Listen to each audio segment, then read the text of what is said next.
YouTube, how we doing? PPS back. It is the 19th of January, coming at you guys for our play of the day video here over on YouTube. Yesterday had passed the prop, so obviously did not have our YouTube play of the day video.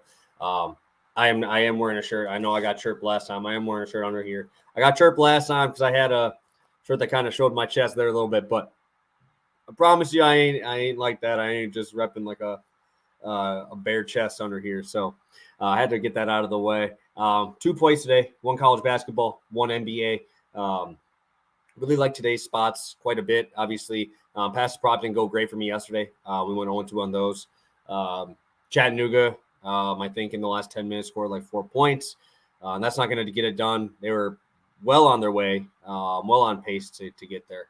But that's how it goes sometimes. They end up taking the L. So that sucked. Luka, I don't know what happened against the Hawks. Honestly, I don't even know really what happened with that game. Trae Young got hurt for a little while, came back in, didn't really do much. And it was just a weird game overall with how many points were scored.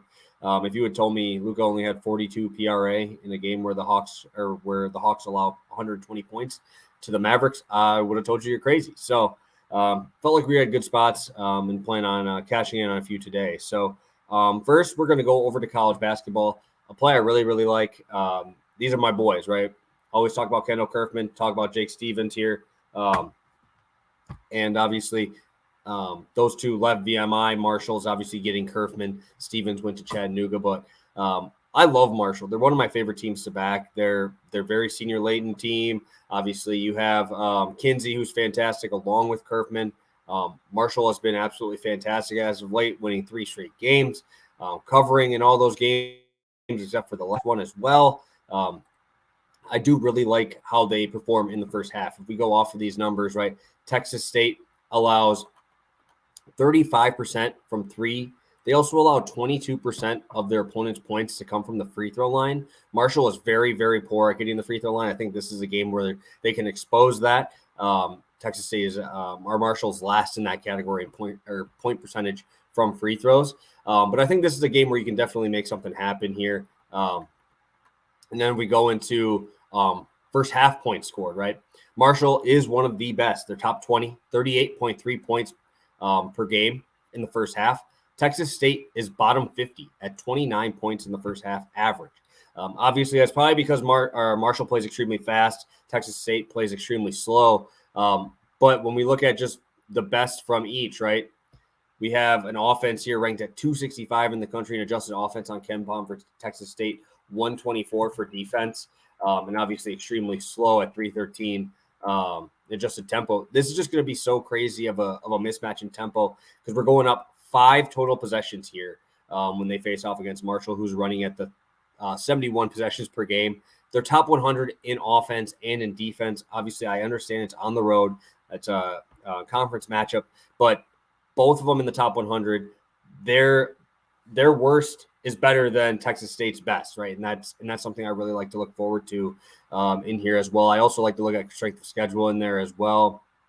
Both of them are not very good, so it's not like Texas State has been playing killers, right? They've been playing about the same, not great competition. Marshall as well hasn't really played that great of competition either. But you're going to sign me up for a team here who can shoot the 3-ball well. Their top 3 players all shoot over 30% or 35% from 3. I think Marshall has the upper hand pretty much everywhere. And we've seen it where Marshall kind of folds up a little bit in the second half. But first half, they've been fantastic, and I think they continue that today facing off against Texas State on the road.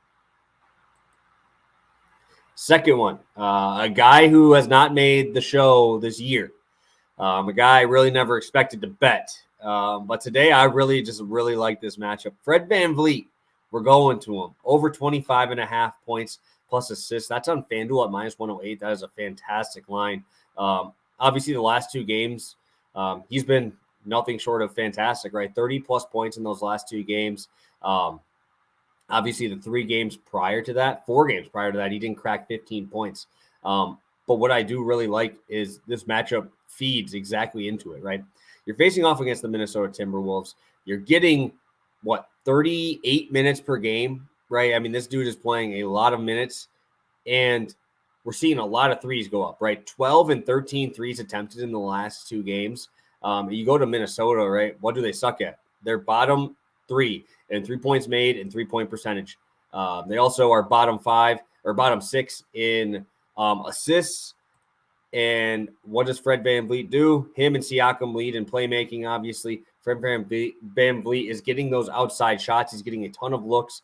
And there are a lot of open looks against the Timberwolves. If we see no Gobert, this game could get really out of hand. I think that we could see a lot of driving kicks from VanVleet. I think we could see a lot of 3-point attempts for VanVleet. I just like that he's finally getting that stroke back.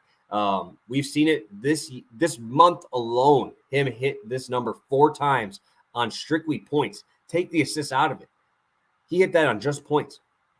Obviously, I understand that there's been a few bad games in there, but he played 26 minutes against the Hawks, 35, 33 against Charlotte, and now he's getting back to his normal routine, right? We're seeing 36, 47, 41, 35, 45, 37, right, this month.